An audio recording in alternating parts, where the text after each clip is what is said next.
So once you sign that loan document, it means that you have agreed to the terms and conditions of that loan. The lender can repossess that property. So it's very important to understand these clauses so that you can protect yourself and protect your properties. Always compare 2 or more lenders before taking a loan.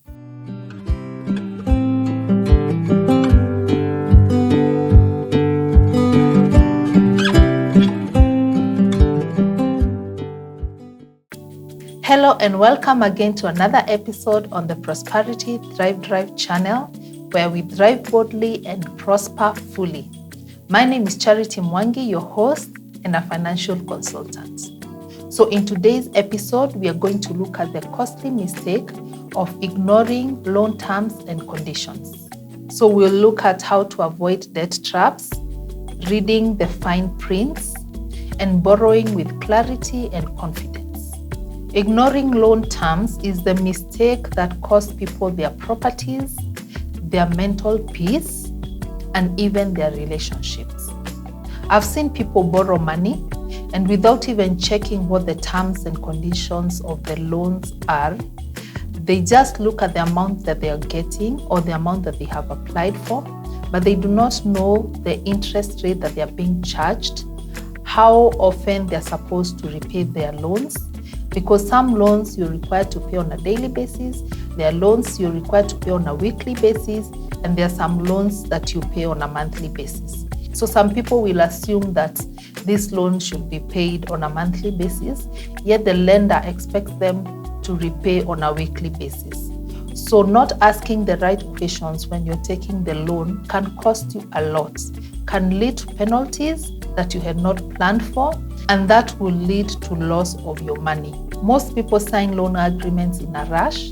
They don't look at the details, but loan agreements are financial contracts that can either cost you or benefit you. So what really are loan terms?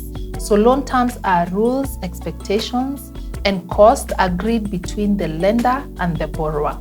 So once you sign that loan document, it means that you have agreed to the terms and conditions of that loan. Here's what it includes. It includes the loan amount, that is the amount that you have applied for. It includes the interest rate, and some of the loan agreements will indicate whether the interest is on amortization, whether it's on reducing balance, or whether it's on fixed rate. And we've discussed all these interest types on another video, which I'll link at this point. It also includes the loan duration. How long are you going to repay this loan? It includes the repayment structure. And this is where you need to be very careful to check. So the structure might be on a daily basis, or a weekly basis, or a monthly basis. It also includes the fees and the penalties. It will indicate the loan processing fees, if there is any insurance, late payment fees, and even early payment fees. It also includes the collateral that the lender expects to receive from you, and what happens to your collateral if you default on the loan. It also has default clauses. It will give you the notices that you'll be receiving, the cost of sending those notices, which include if they send a debt collector to you, then the fees of the debt collectors will be borne by the borrower. And sometimes it will also include the total repayment of that loan, meaning the loan amount, the interest, and other fees that have been charged on that loan. So never just focus on the amount that you're receiving. Ask on how much you're going to pay for that loan. So let's look at the key terms that you should never ignore when it comes to loans. Number 1 is the interest type. So it's either a flat rate, a reducing balance, or amortization. Always get to know the difference of the three, and we've done clear calculations based on these 3 interest types on another video, which I'll link above. Number 2 that you're supposed to be aware of is the hidden charges. So we have the loan processing fees, we have the loan insurance, we have appraisal fees, we have legal fees in cases of collateral. We also have bank transfer fees when you're being paid the loan. So a loan that has an interest rate of, let's say, 13% may end up having a cost of 14, even 15% when you add all these other fees that are charged. You also need to know about the early repayment clause. For all my clients, I always advise them to increase their loan repayments so that they can get out of debt faster and reduce the loan interest that they are supposed to pay. However, there are some instances where the lender will charge you for early repayment of the loan. So it's very important to understand whether the lender charges you for early repayments or there are no charges for that. The other term that you need to know is about the grace periods. Some lenders will give you a grace period. For example, if you take a loan in June, they'll allow you 1 month and you can start repaying that loan in August. So understand if your lender gives a grace period. I've seen such cases, especially when you're taking a loan for construction. Because you're not able to recover the money immediately, most lenders will give you even up to 6 months. Then after the 6 months, you are expected to start repaying the loan. So understand the grace period that the lender is giving. The other thing that you need to understand is the default clauses. Every loan has a default clause.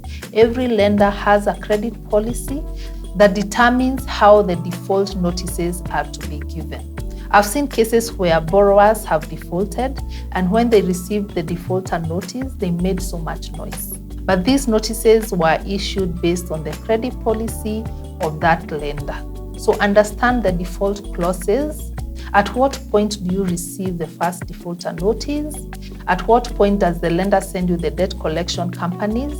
And what are the charges for all that process? The other thing that you also need to understand under default clause is that if you've used a property to secure that loan, the lender can repossess that property. So it's very important to understand these clauses so that you can protect yourself and protect your property.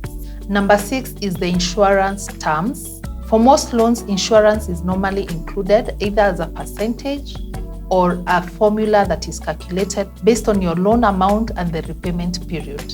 So get to know who is the beneficiary. Also get to know what the insurance covers. Does it cover death, permanent disability? What else is included in that insurance cover? Because most of the cases, if a borrower passes on and they have a loan with a lending institution, that loan is not transferred to the beneficiary.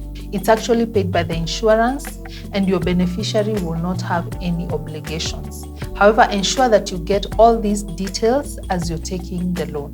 The other thing that you need to know is the guarantor obligation. So there are lending institutions where you can be asked to have guarantors for the loan that you're taking. So you need to know the obligations of these guarantors.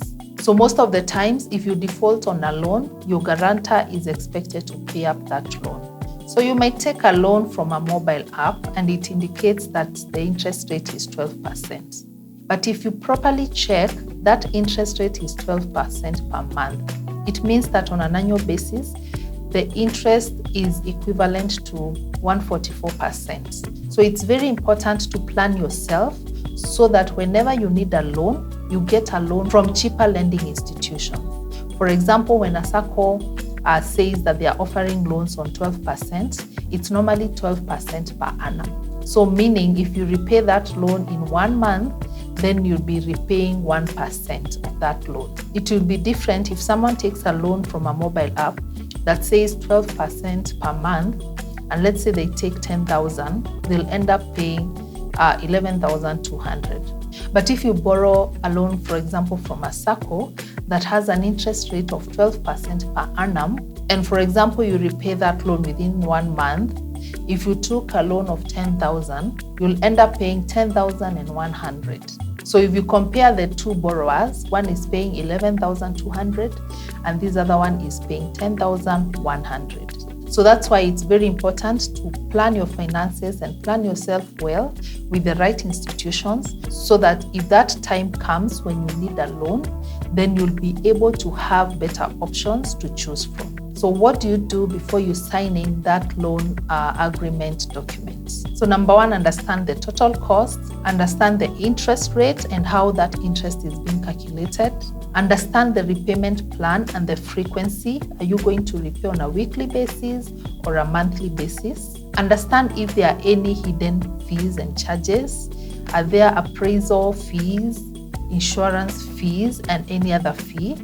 Understand what will happen if you defaulted. When do you expect to receive the first default notice?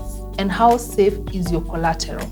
Also ask yourself, is there a better and a cheaper alternative? Always compare 2 or more lenders before taking a loan. So when it comes to debts, ignorance can be very costly. You have the right to understand what you're signing.